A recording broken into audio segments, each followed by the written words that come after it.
funky.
So what's going on now is that he's taking off the engine mounts that were on the engine when we were putting it in. You want to explain that a little bit more? So the issue is I'll get the camera. The issue is we have slotted where it actually sits in. So now we're going backwards. You can't actually get into it, so you need to go up and down, and that just makes it harder to get the gearbox on. So it's easier to take them off. Well, at least one side off. And sweet. With one side off and see what happens. Alright, sweet. Probably actually You can.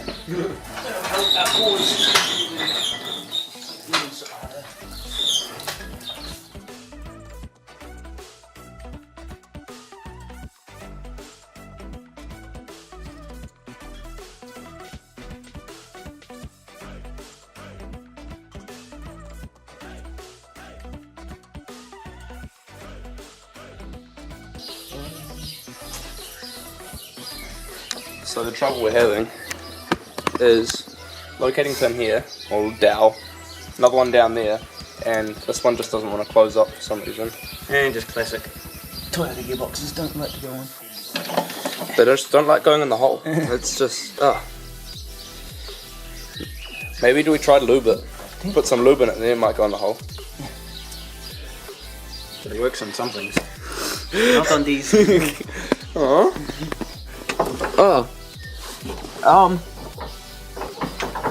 I think the engine's hitting the jack. Yeah, potentially. We can drop that. I like the mountain there. Oh, nice. But the engine might have been hitting like the lip of the jack at the very bottom, which is why we can't angle it in. It's still. Yeah, it is. Yeah.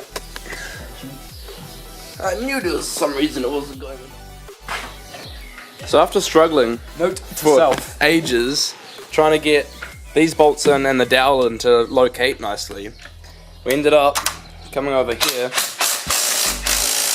and this mount, was this a mount or is it a, what is that? It's called a brace. A brace was there, and so we couldn't get that bolt down, that cap screws down there in. But then we finally decided to take it off and put the cap screw in, and it located everything nice as, and we got it all nice and tight. Tight like a tiger. Exactly that. Right. Future reference, hopefully this doesn't have to happen again, but if it does, note to self. Sweet. So update time, what's going on now? I think time to put the head on. First need to actually put all these water lines, sort of route them. That one goes around to, there's a water tap that sits here. It's easier to have all those hanging on. And then move all the wires and put the head on, I think. Next trip. And do the bolts underneath, we can do those once the head's on. Sweet. Last one. Alright, cue the time lapse, I guess. Sure.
So update point, got the head on for now, just torquing everything up. So I've done the first round, no, stage 2. So first stage is 22 foot-pounds on the torque wrench. Then first round of 90 degrees. Right, so what's up with the 90 degrees? So 90 degrees after 22 foot-pounds, so you do that to there, bring that right round. And you do that evenly, so you go 1, 2, 3, 4, 5, 6, 7, 8, so it evenly does it. Right, so it drops everything down evenly flat. Slowly torquing everything, and then you do it again. So I'm going to do a second round now. Right. So with any 4H run that system. Wouldn't you do that with any engine as well, probably? Just make sure everything's flat? Most engines do this similar. Some of them have like an actual torque figure that they go to. Yeah. So it's classic Toyota stuff. Sweet. Round 2 it is. Yeah.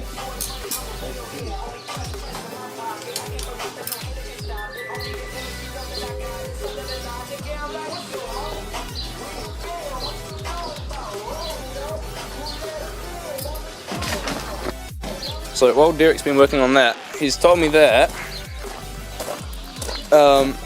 he came home to the car the other day, or a little while ago, and there was puddles in the passenger side of the car, and it was just sitting there, and it wasn't leaking out, so it's holding water and water's getting in somehow, and we don't know how, which is very annoying. Yeah, so it's got to be coming in through the roof or somewhere along here. Just gonna grab a bottle of water and see if we can see if it leaks anywhere, I guess. And just... Mind you, we did have some pretty heavy rain, so it could be just a little angle that the rain's hitting stuff. But yeah, we'll just see how everything goes. And I did actually have it last time I road trip to Auckland. It happened again at Auckland, did you say? On the way to Auckland? Yeah, last time I road trip to Auckland, there was a shitload of rain, and yeah, the inside was full when I came home. Ooh. I was swimming. Yes, alright. Have a quick look, see if it's draining down anywhere on the inside.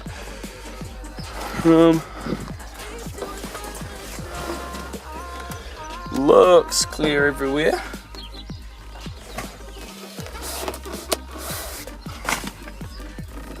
Okay, no.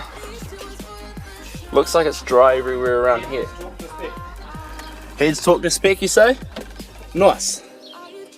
Alright. One major step down. Unloading guns. Yes. Alright. So there's nothing there, but I haven't done along here yet, along the windshield at all. Yeah, like you say, it could be a real persistent angle. Yeah, as well. So we can try it later with a hose. Yeah. Whoa. Oh. There's a dollop on the inside just back here. There is a dollop right there. So that means water must have gotten in through a specific angle up through here, I guess, or down here. So I think we got him, ladies and gentlemen. We got him. I'll try over here somewhere, I guess, along here. It's just a random drip right there on the. So, can we get into the mirror somewhere? Because the mirror, like, it kind of makes sense because you've got no trim on the inside there, do you? That would make sense.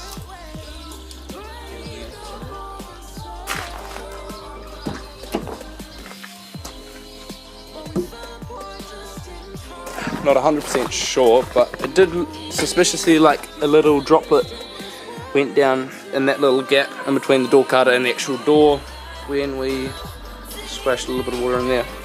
But that's, yeah. Still, how big do you say the puddle would have been inside the passenger side of the car? Like 30 mil? A good amount. Good amount. And you'd only left it overnight and it was only... No, that was for a couple of days. Oh, a couple of days? Right, okay. Yeah, that was when we had, some places didn't have like, I heard the other day someone had like 40 mil in 3 hours or something like that. That was ridiculous. The other night we had 102. Out here? Yeah. Well, that would explain. You guys didn't have any rain and it was like rain. Alright, so that would explain, was that? No, that was the car was in the shit. Oh, okay. Right. That was like just the other day. But yeah.